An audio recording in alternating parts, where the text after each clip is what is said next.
Good morning student, स्वागत है आपका प्लस वन कॉमर्स अकाउंटेंसी की ऑनलाइन क्लास में। मेरा नाम वीरेंद्र ठाकुर। आज के इस वीडियो में हम डिस्कस करेंगे बिल्स ऑफ एक्सचेंज, विनिमय पत्र। Learning objectives. End of this video you will be able to understand meaning, definition and features of bills of exchange. विनिमय पत्र के अर्थ, परिभाषा और उसकी विशेषताओं के बारे में आप जान पाओगे। Specimen and parties of bills of exchange, essential requirements of bills of exchange, kinds of bills of exchange, विनिमय पत्र के प्रकारों के बारे में आप जान पाओगे और साथ ही साथ विनिमय पत्र के क्या लाभ है वो आप समझ सकोगे। तो आइए शुरू करते हैं।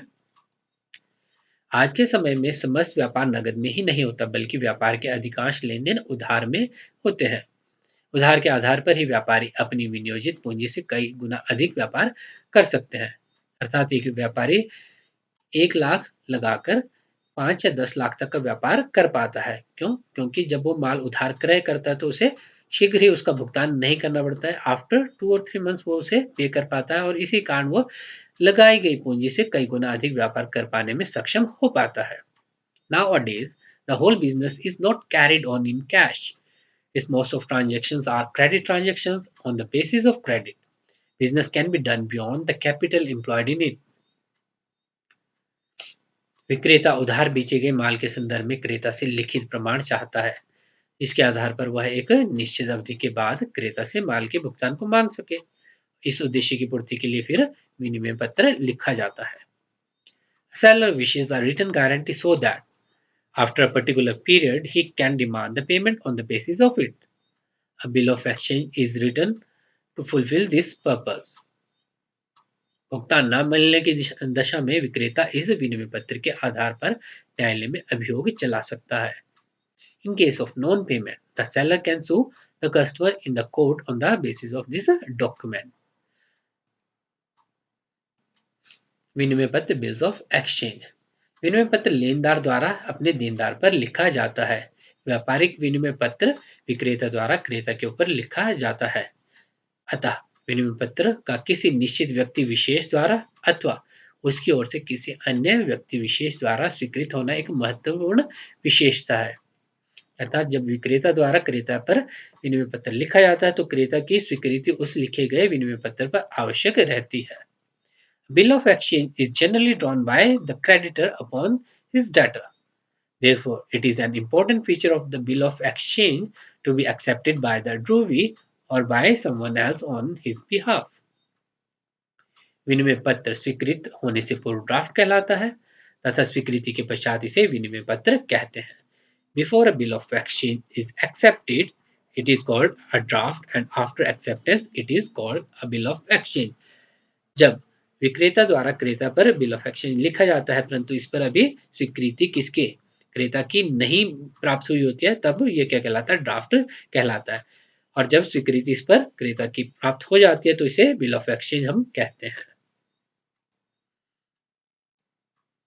भारतीय विनिमय साध्य पत्र अधिनियम 1881 के अनुसार इंडियन नेगोशिएबल इंस्ट्रूमेंट एक्ट 1881, विनिमय पत्र एक लिखित शर्त रहित आज्ञा पत्र है जो लेखक द्वारा हस्ताक्षरित होता है और जिसमें लेखक किसी विशेष व्यक्ति को आज्ञा देता है कि वह एक निश्चित राशि एक निश्चित व्यक्ति को या उसके आदेशानुसार या विनिमय पत्र के धारक को दे।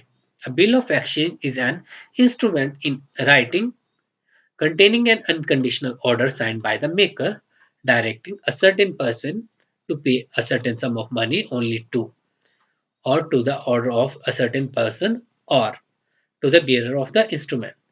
तो जो विनिमय पत्र है वो क्या है? लिखित शर्त रहित आज्ञा पत्र है और लेखक के द्वारा यह हस्ताक्षरित होगा।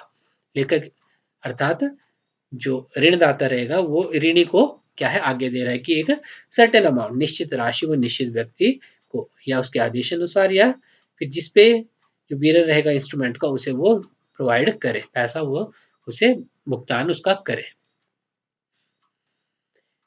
Specimen of bills of exchange, जैसे कि अभी हमने पढ़ा, अनकंडीशनल क्या है? आज्ञा पत्र है जो लिखित या रिटन फॉर्म में रहता है बिल ऑफ एक्सचेंज। तो यहाँ पर हम इसका स्पेसिमेन देख पा रहे हैं। निश्चित राशि के लिए लिखा जाता है, लेखक ऋणदाता के द्वारा ऋणी के ऊपर यह लिखा जाता है। निश्चित अवधि के लिए लिखा जाता है। तो अगर हम इसके स्पेसिमेन की बात करें तो 5,000 के लिए लिखा गया है। लिखा किस पे गया है? To Messrs Shyam and company, और लिखा किसके द्वारा है? राजन ब्रदर्स के द्वारा। यहाँ पर जो मैनेजर है लिखने वाला, वो अपने हस्ताक्षर यहाँ करेगा। जो तारीख है वो यहाँ पर क्लियरली मेंशन रहेगी। राशि अंकों में, फिगर्स में, और जो वर्ड्स 5,000 शब्दों में साफ साफ मेंशन की जाएगी। इस विनिमय पत्र पर जो एक्सेप्टर या स्वीकर्ता रहता है या ऋणी जो रहता है उसकी स्वीकृति, एक्सेप्टेंस क्या अनिवार्य रहती है। जब तक वो इस पे अपने साइन करके एक्सेप्टेंस प्रोवाइड नहीं करता तब तक ये क्या कहलाता है? ड्राफ्ट कहलाता है। एक्सेप्टेंस फिर ऋणी के द्वारा अपने साइन करके यहाँ पर प्रोवाइड कर दी जाती है। तो फिर ये क्या बन जाता है? Bills of exchange. अगर हम बात करें स्टैंप की, तो ये पोस्टेज स्टैंप नहीं है, रेवेन्यू स्टैंप है, और ये अकॉर्डिंग टू जो अमाउंट रहता है उसके यहाँ पर लगाई जाती है। राशि जो भी रहेगी, 5,000 है, 10,000 है, 15, उसके अनुसार ही जो रेवेन्यू स्टैंप है, 5 रुपए के, 10 रुपए के, वो अकॉर्डिंग टू जो अमाउंट है वो उसके अनुसार यहाँ पर पेस्ट की जाती है। विनिमय पत्र की विशेषताएं। विनिमय पत्र एक लिखित रूप में होता है। Bill of exchange is an instrument in writing, जैसा अभी हमने स्पेसिमेन में देखा। यह निश्चित राशि के लिए लिखा जाता है। Drawn for a fixed amount. जब लेखक या ऋणदाता द्वारा ऋणी पर यह लिखा जाता है तो ये नहीं कहा जाता है कि आप हमारे द्वारा लिए गए उधार पैसों का भुगतान करें। यहाँ पर स्पेसिफिक अमाउंट क्या है? मेंशन किया जाता है। Drawn for a fixed amount. 5,000, 10,000, 20,000 जो भी राशि उधार दी गई है किसके द्वारा? ऋणदाता के द्वारा। अब उसके भुगतान के लिए ये लिखा जाता है और ये आज्ञा पत्र रहता है। यह शर्त रहित होता है। It is an unconditional instrument. लेखक के द्वारा यहाँ पर कोई शर्त नहीं लगाई जाती। लेखक के द्वारा हस्ताक्षरित होता है। It is signed by the drawer. जो विनिमय पत्र का लेखक अर्थात जो ऋणदाता रहता है वो इस पे अपने हस्ताक्षर करता है। राशि का भुगतान या तो मांग पर या फिर एक निश्चित अवधि के पश्चात किया जाता है। अमाउंट इज इधर पेड ऑन डिमांड और आफ्टर अ सर्टेन पीरियड। अगर हमारा बिल ऑफ एक्सचेंज कैसा है? डिमांड या दर्शनीय विनिमय पत्र है या डिमांड बिल ऑफ एक्सचेंज है, तो उसका भुगतान जब वाहक के द्वारा स्वीकर्ता या ऋणी के सामने वो प्रस्तुत किया जाएगा तो उस समय फिर स्वीकर्ता या ऋणी उसका भुगतान करेगा। अर्थात मांगने पर इसका भुगतान ऋणी के द्वारा किया जाएगा। और अगर हम बात करें जो मुद्दती बिल ऑफ एक्सचेंज है या टाइम बिल ऑफ एक्सचेंज है, उसका भुगतान एक सर्टेन पीरियड के पश्चात ही क्या है? वाहक या धारक को किया जाता है। विनिमय पत्र पर देनदार की स्वीकृति आवश्यक होती है। Bills of exchange must be accepted by the drawee. जो बिल ऑफ एक्सचेंज है वो तभी बिल ऑफ एक्सचेंज बन पाता है जब उस पर स्वीकर्ता यानी कि ऋणी जब अपनी एक्सेप्टेंस उस पर रिटर्न फॉर्म में देता है। उससे पहले वो ड्राफ्ट ही कहलाता है। तो स्वीकृति बिल ऑफ एक्सचेंज पर क्या है? आवश्यक रहती है। Parties to bills of exchange. तो बिल्स ऑफ एक्सचेंज में 3 पक्षकार रहते हैं। ड्रॉअर, लेखक, यह वो व्यक्ति होता है जिसने उधार माल बेचा होता है या इसे ऋणदाता कहते हैं। ये अपने द्वारा बेचे गए माल या फिर दिए गए ऋण के लिए विनिमय पत्र लिखता है। ड्रूवी और एक्सेप्टर, स्वीकर्ता, यह वो व्यक्ति होता है जिसने उधार माल खरीद रखा है या फिर इसे हम ऋणी कहते हैं। देनदार यह होता है और यह अपनी स्वीकृति बिल ऑफ एक्सचेंज पर प्रोवाइड करता है रिटर्न फॉर्म में। पे, प्राप्त करता, यह वह व्यक्ति होता है जो बिल ऑफ एक्सचेंज पर लिखी गई राशि का भुगतान वास्तव में प्राप्त करता है। तो पे या तो लेखक हो सकता है या फिर उसके आदेशानुसार कोई अन्य व्यक्ति या फिर जो बिल ऑफ एक्सचेंज का धारक होगा, bearer of bill of exchange रहेगा, वो बिल ऑफ एक्सचेंज पर लिखी गई राशि का भुगतान प्राप्त कर सकता है। विनिमय पत्र के संबंध में आवश्यक बातें। दिनांक, डेट। बिल ऑफ एक्सचेंज पर तारीख को साफ साफ मेंशन किया जाना चाहिए और इसी के आधार पर फिर विनिमय पत्र की अवधि क्या है? कैलकुलेट की जाती है। टेन्योर, अवधि। विनिमय पत्र की अवधि क्या होगी? यानी कि ये वह समय है जिसके पश्चात विनिमय पत्र का भुगतान किया जाना। ये 1 महीने, 2 महीने, 3 महीने, जितनी भी अवधि के लिए विनिमय पत्र लिखा गया है, यह समय वह समय जिसके पश्चात विनिमय पत्र का भुगतान किया जाना है। स्टैम्प टिकट विनिमय पत्र पर राशि के अनुसार रेवेन्यू स्टैम्प का लगा होना अनिवार्य है। परंतु अगर हम बात करें जो दर्शनीय विनिमय पत्र है या डिमांड जो बिल ऑफ एक्सचेंज है, उस पर स्टैम्प लगाना अनिवार्य नहीं है। राशि अमाउंट विनिमय पत्र एक निश्चित राशि के लिए लिखा जाता है और ये राशि क्या है, साफ साफ अंकों और शब्दों में वहां पर मेंशन होनी चाहिए। प्रतिफल कंसिडरेशन व्यापारिक विनिमय पत्र प्रतिफल के बदले लिखे जाते हैं और व्यवहार में वहां पर फॉर वैल्यू रिसीव्ड शब्दों का प्रयोग किया जाता है। स्वीकृति विनिमय पत्र पर ऋणी की स्वीकृति आवश्यक रहती है। स्वीकृति दो प्रकार की हो सकती है। सामान्य स्वीकृति जनरल एक्सेप्टेंस, जब ऋणी के द्वारा या स्वीकर्ता के द्वारा विनिमय पत्र पर लिखी बातों को आसानी से मान लिया जाता है, मीन्स उसमें कोई भी चेंजेस वो नहीं चाहता और अपने साइन कर देता है, तो वो स्वीकृति क्या कहलाती है, जनरल एक्सेप्टेंस कहलाती है। क्वालिफाइड एक्सेप्टेंस शर्त सहित स्वीकृति, जब ऋणी या स्वीकर्ता द्वारा विनिमय पत्र पर लिखी गई बातों में कुछ परिवर्तन किए जाते हैं। ये परिवर्तन अवधि के संदर्भ में हो सकते हैं या फिर जो अमाउंट वहां पर लिखा गया है, अर्थात अगर विनिमय पत्र 10,000 के लिए लिखा गया है और जो स्वीकर्ता या एक्सेप्टर है उसमें 10,000 की जगह 9,000 के लिए एक्सेप्टेंस प्रोवाइड कर रहा है कि मैं 9,000 का भुगतान कर पाऊंगा 3 महीने पश्चात, तो इस तरह की एक्सेप्टेंस क्या कहलाती है, क्वालिफाइड एक्सेप्टेंस कहलाती है। पक्षों के नाम पार्टीज टू द बिल विनिमय पत्र पे जो प्राप्तकर्ता या पेय रहता है उसका नाम साफ साफ लिखा होना चाहिए। प्राप्तकर्ता लेखक भी हो सकता है या फिर कोई अन्य व्यक्ति हो सकता है।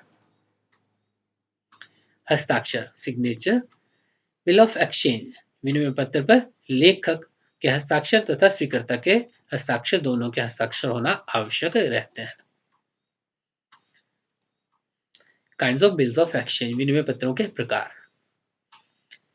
स्थान के आधार पर on the basis of place, देशीय विनिमय पत्र inland bills of exchange. Inland bills of exchange वे विनिमय पत्र होते हैं जिसमें लेखक ड्रॉअर और ध्रुवी स्वीकर्ता एक ही देश के निवासी हों। अगर हम भारत के संदर्भ में बात करें, अगर लेखक और स्वीकर्ता भारत के निवासी हैं तो वो विनिमय पत्र क्या कहलाएगा, देशीय विनिमय पत्र या इनलैंड बिल्स ऑफ एक्सचेंज कहलाएगा। विदेशी विनिमय पत्र फॉरेन बिल्स ऑफ एक्सचेंज, इस तरह के विनिमय पत्र में लेखक ड्रॉअर और ध्रुवी स्वीकर्ता दो अलग अलग देशों के निवासी होते हैं और इस तरह के विनिमय पत्र फिर विदेशी विनिमय पत्र कहलाता है।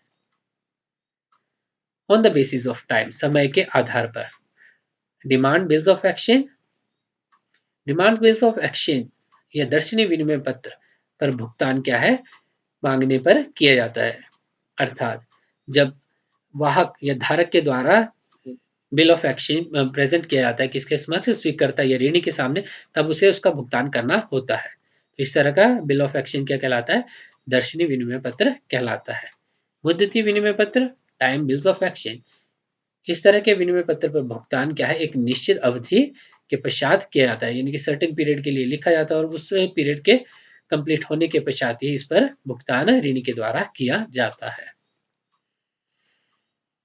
उद्देश्य के आधार पर on the basis of purpose trade bill of exchange, व्यापारिक विनिमय पत्र क्या है, निश्चित प्रतिफल के आधार पर लिखे जाते हैं। विक्रेता के द्वारा क्रेता के ऊपर ये लिखा जाता है। अगर हम बात करें सहायतार्थ विनिमय पत्र, ये एक पार्टी के द्वारा दूसरी पार्टी की सहायता करने के लिए लिखा जाता है और यानी कि इन दोनों के बीच में ऋणदाता और ऋणी का संबंध नहीं होता। जो लेखक है और जो स्वीकर्ता या एक्सेप्टर रहता है वो ऋणदाता और ऋणी नहीं होते, वे एक दूसरे की सहायता के लिए इसे लिखते और उस पर अपनी स्वीकृति प्रदान करते हैं। विनिमय पत्र के लाभ, व्यापारी कम पूंजी पर भी व्यापार कर सकता है। क्रेडिट फैसिलिटी, एक व्यापारी कम पैसे लगा के विनिमय पत्र के आधार पर अपने व्यापार को अधिक मात्रा में कर पाने में सक्षम रहता है, क्योंकि उसे खरीदे गए माल का भुगतान तुरंत नहीं करना पड़ता, उसे क्रेडिट फैसिलिटी अवेलेबल हो जाती है और जिसके कारण वह थोड़े पैसों पर भी अधिक मात्रा में व्यापार कर पाता है। मतभेद की स्थिति में लिखित प्रमाण के रूप में एविडेंस।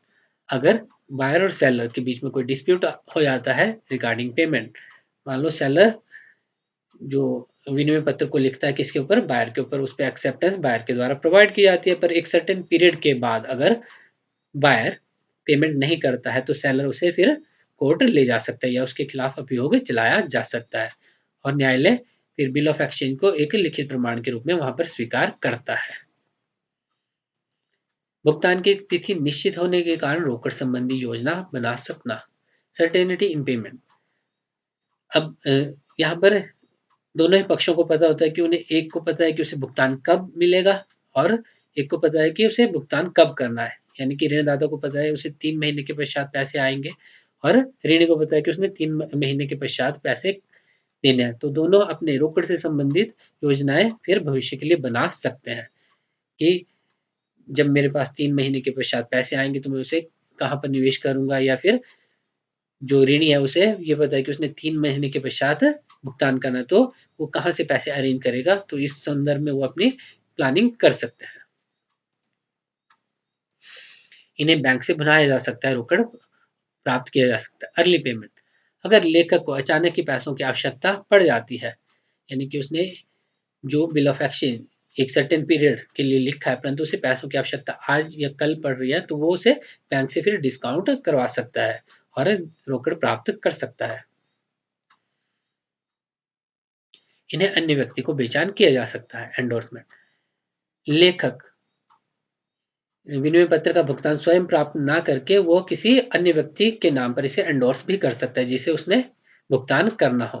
तो ये सुविधा भी विनिमय पत्र के साथ एक जो ड्रॉर रहता है उसे प्राप्त होती है।